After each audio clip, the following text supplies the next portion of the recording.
we're relying on the cover of nature and the local background sound to mask our approach.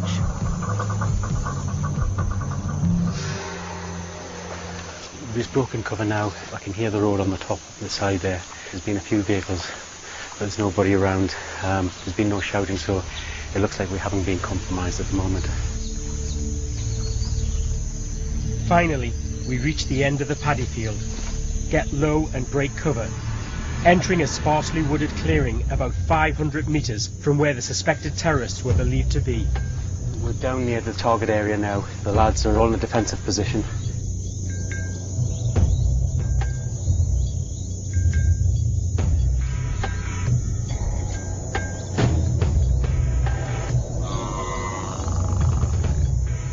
My team stays back as the recce team edges closer to assess the situation and locate the targets.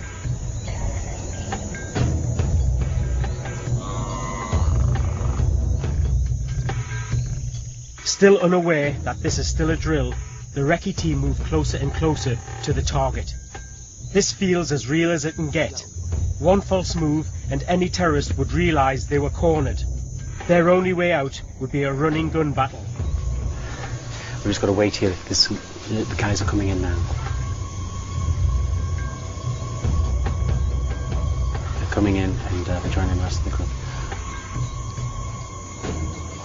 The patrol have located the dummy suspects hiding in a ditch by the roadside. We have just to hold back and wait for the right moment to move in for the arrest. The recce team came over and briefed them, and we've spotted the two guys. They're actually on a culvert.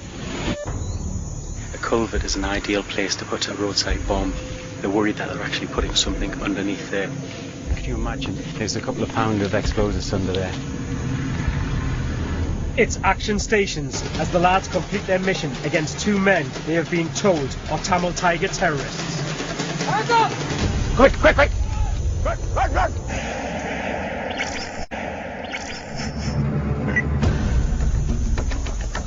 We have just waded through half a mile of treacherous swampland. Having made it to dry land, we're about to take the enemy by surprise. Right, what's going to happen now? We're going to put a team on top on the high ground just to put some cover down. And then this team's going to come in, and this is the hard arrest team. They're going to move along the side of the water here and then approach the road. This map illustrates our location in relation to the suspects. We have to pass from a woodland area over a local highway and attempt to capture them on the far side. Tamil Tigers would know this area like the back of their hands. To pull this off, we've got to hit the target hard and fast before they can disappear into the jungle. Right, listen, the guys are going to move in now, so get ready. In preparation for the arrests, the first team advances to the high ground to lay down protective cover on the attack squad who will be up front. My team is the support unit, who will follow directly after the attack squad, covering their rear and supporting their approach.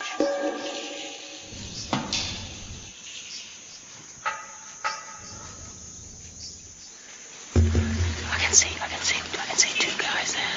No, they're definitely right. Okay.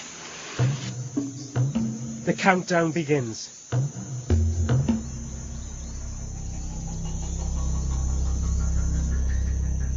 Guys on the high ground, and they're covering the area. When these lads go in to make the hard arrest, if there's any firing, they should be able to suppress them. Quick, quick, quick! Quick!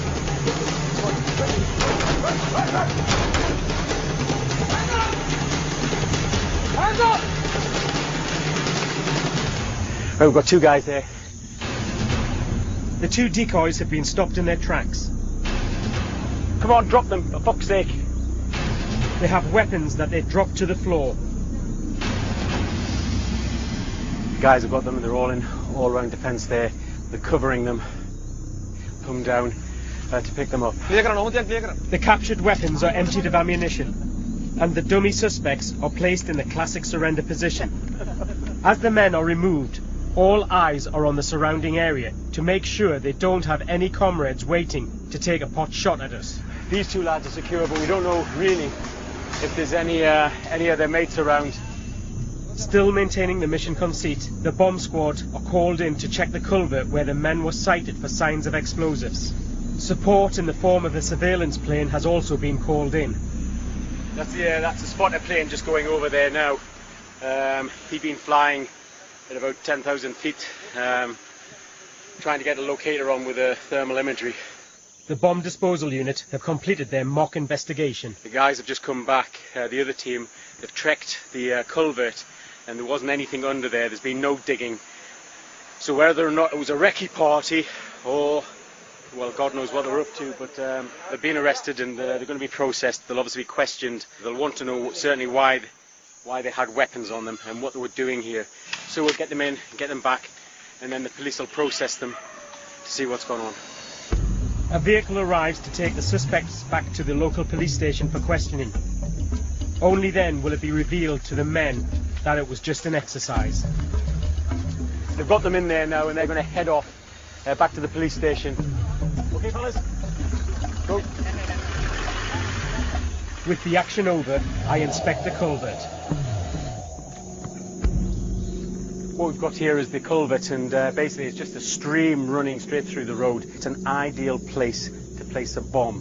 What you can do is you pack your explosives in here quite easily because you've got the hole made straight away, and as soon as a car or target is driving along here, somebody detonates it on a command wire, bang, and it's gone.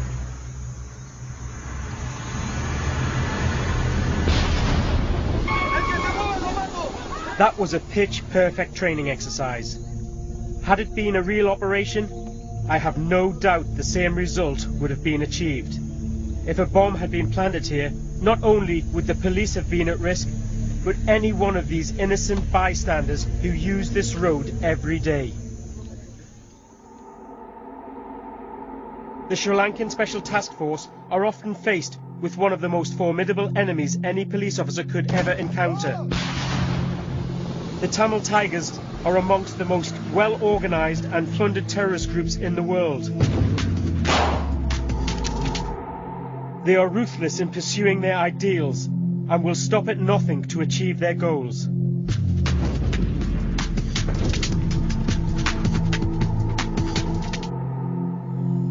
Gathering intelligence to predict their next attack and tracking down the Tigers is no easy task. The terrain the STF have to police is vast and treacherous. Thousands of square miles of jungle and swamplands keep the enemy well hidden until their next attack. Quick, quick, quick!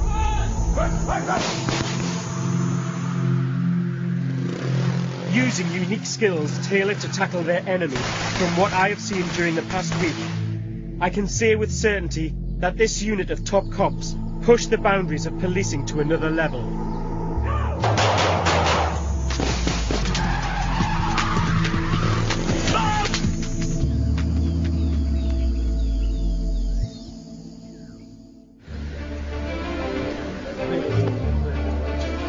It's been a great week. I'm proud to have worked alongside these lads and to have been given the chance to witness firsthand how the training techniques of the SAS helped build this unit. I'm happy to say that you have already completed all the course. I am very much proud to say that you have been successful. It's my pleasure to hand over this memento for you. Thanks very much. It's been an absolute pleasure, and as I spoke to my colleagues before I came out, they were absolutely right. You're the most friendly people I've met and most professional and dedicated to your country. It's been an honour to work with you, and I would like to thank you and all your men. Thanks. Okay. Thank you. Cheers. Well, that's another week over, and it's been unbelievable to meet these guys and work with them and to understand what they're actually doing on a daily basis. It's unbelievable, and they are... My name is Chris Ryan. For 11 years I was in the SAS, fighting in the most dangerous places on the planet. Now I'm back in action, travelling again to the world's dangerous